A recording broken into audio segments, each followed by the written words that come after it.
Selamat pagi, salam sejahtera Ananda sekalian. Apa kabarnya hari ini? Semoga Ananda sekalian dalam keadaan sehat walafiat.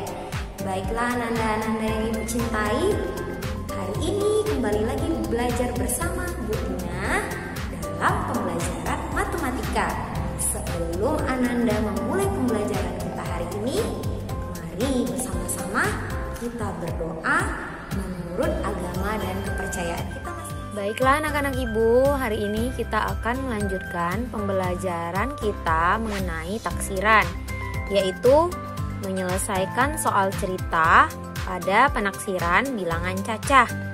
Nah, dalam kehidupan sehari-hari kita selalu menemukan penaksiran ini. Contoh ketika kita sedang belanja di warung ataupun belanja di supermarket. Berikut ini adalah contoh yang pertama. Ibu membeli 3 kantong kancing. Setiap kantong berisi 18 kancing. Berapa kira-kira banyak kancing yang dibeli ibu jika ditaksir ke puluhan terdekat? Nah, kata kira-kira menunjukkan bahwa soal ini adalah soal penaksiran. Nah, kemana ia ditaksir? Ke puluhan. Sekarang kita lihat lagi pada soal. Ibu membeli 3 kantong kancing. Setiap kantong berisi 18 kancing. Artinya, satu kantong itu 18 kancing. Berapa 3 kantong kancing isinya? Maka kita harus mengalikannya. Artinya ini adalah perkalian. Nah, berarti 3 dikali 18. 3 dikali 18 kalau kita cari dengan menggunakan perkalian bersusun adalah 8 dikali 3 sama dengan 24. 2-nya diletakkan di sini atau disimpan dulu. 4 ditulis di sini. Nah, 3 dikali 1 hasilnya 3. Ingat ya 3. 3 ditambah 2 yang disimpan sama dengan 5. Maka hasilnya adalah 54. Nah, 54 ini kira-kira jika ditaksir ke puluhan terdekat berapa ya? Kita lihat satuannya. Satuannya adalah 4. Maka dibulatkan atau ditaksir ke bawah. Nah, kalau dibulatkan ke taksiran ke bawah artinya tetap 50. Tapi kalau di sini adalah angkanya 5 sampai 9 atau misalnya 55, maka ini ditaksir menjadi 60. Jadi kesimpulannya adalah jadi banyak kancing yang dibeli ibu kira-kira adalah 50. Baiklah anak-anak ibu, berikut ini adalah contoh yang kedua, yaitu Budi membeli pensil seharga Rp1.800. Ia juga membeli buku tulis seharga Rp2.750. Berapa kira-kira yang harus dibayar Budi jika ditaksir ke ribuan terdekat? Nah, ia membeli pensil dan buku. Artinya ini merupakan soal penaksiran penjumlahan. Maka kita jumlahkan harga pensil dan harga buku. Harga pensil adalah 1.800.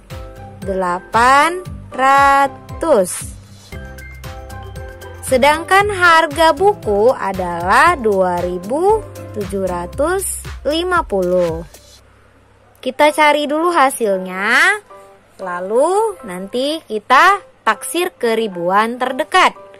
Nah, kamu boleh cari di buku coret-coretmu atau boleh cari di sembarang buku lain ya. 1.800 ditambah 2.750 sama dengan 0 ditambah 0, 0. 0 ditambah 5, 5. 8 ditambah 7, 15. Disimpan 1 ke atas menjadi 1 tambah 1, 2, 2 tambah 2, 4. Hasilnya adalah Rp4.550. Nah, karena ini ditaksir ke ribuan terdekat, maka kita lihat angka ratusannya. Jika angka ratusannya lebih dari 500, maka ditaksir ke atas. Sehingga awalnya yang 4.000 jika ditaksir ke atas maka menjadi 5.000. Jadi kira-kira yang harus Budi bayar adalah 5.000. Kamu buat juga. Jadi Budi harus membayar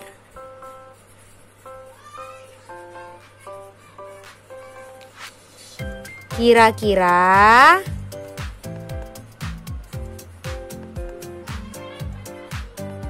Rp5.000. Baiklah, kita masuk ke contoh soal yang ketiga, yaitu Lina memiliki pita sepanjang 10,7 meter. Kemudian ia menggunting pita tersebut 4,5 meter. Berapa kira-kira panjang pita yang tersisa jika ditaksir ke satuan terdekat? Nah, kamu perhatikan dulu. Pita awalnya adalah 10,7 meter. Berarti pita mula-mula adalah 10,7. Pita mula-mula sama dengan 10,7. Kemudian pita tersebut digunting 4,5 meter. Digunting sepanjang 4,5 meter ya. Jadi kalau udah digunting itu berarti dia dikurang atau ditambah? Ya, kalau digunting berarti dikurang ya. Maka untuk mencari sisanya kamu harus mengurangkan 10,7 dan 4,5. Nah, kita kurangkan 10,7 kurang 4,5. Nah, kali ini kita tidak cari langsung hasilnya karena kita taksir dulu ya biar lebih mudah, beda dengan yang tadi. Nah, ini kita taksir ke satuan terdekat. Kalau ditaksir ke satuan terdekat artinya koma ini hilang. Ya.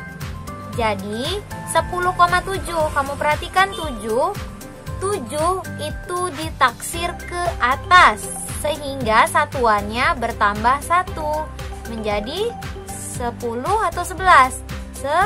11. Oke, dikurang 4,5. 5 ditaksir ke atas atau ditaksir ke bawah? Ibu sudah pernah menjelaskan bahwa 5, 6, 7, 8, dan 9 merupakan bilangan yang ditaksir ke atas. Maka jika ditaksir ke atas, satuannya ditambah 1 menjadi 5. Sehingga 11 dikurang 5, kamu dapat hasilnya adalah 6. Jadi kamu bisa buat kesimpulan. Jadi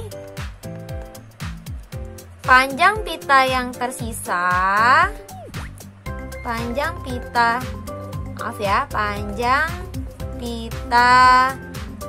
yang tersisa kira-kira berapa? 6 meter. Baiklah, kita lanjut ke soal yang keempat. Adik memiliki 487 kelereng. Ia ingin membagi atau memberikan kelereng tersebut kepada 5 temannya. Berapa kira-kira kelereng yang didapat masing-masing anak? Jadi jika ia membagi kepada 5 temannya sama banyak, maka kita memakai operasi hitung pembagian atau perkalian. Pembagian. Maka jawabnya ialah, nah karena ini tidak dibilang ditaksir kemana, kamu harus cari tahu sendiri. Ya kan ini pakai kira-kira, jadi kita coba selesaikan soal berikut. 487 katanya dibagi ke 5 temannya.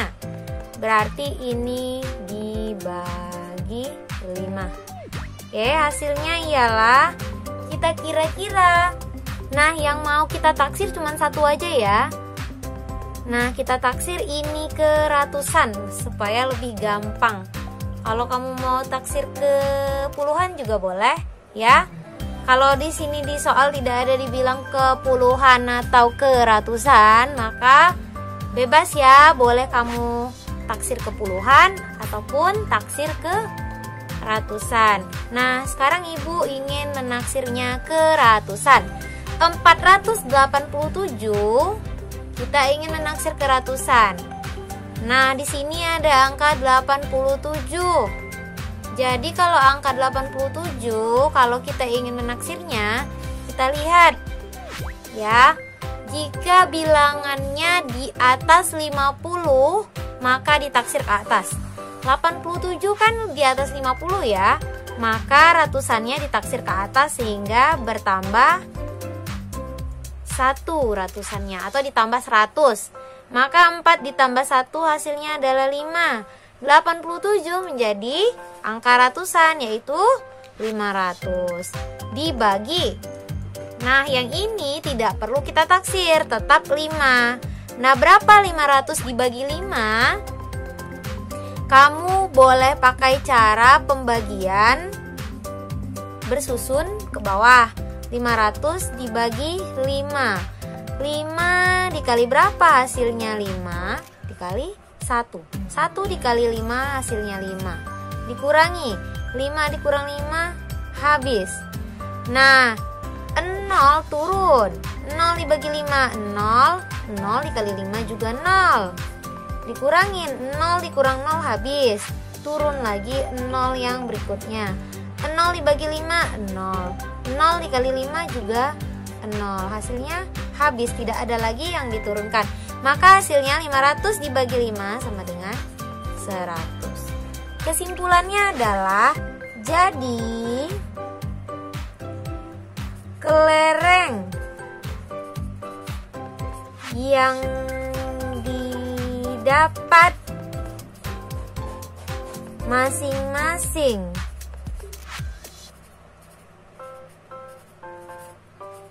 teman adik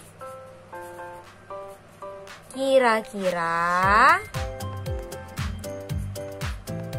berapa kira-kira? 100 buah kelereng ya. Itulah tadi beberapa contoh mengenai penyelesaian soal cerita pada penaksiran bilangan cacah. Semoga kamu dapat mengerti ya. Sampai jumpa. Wassalamualaikum warahmatullahi wabarakatuh.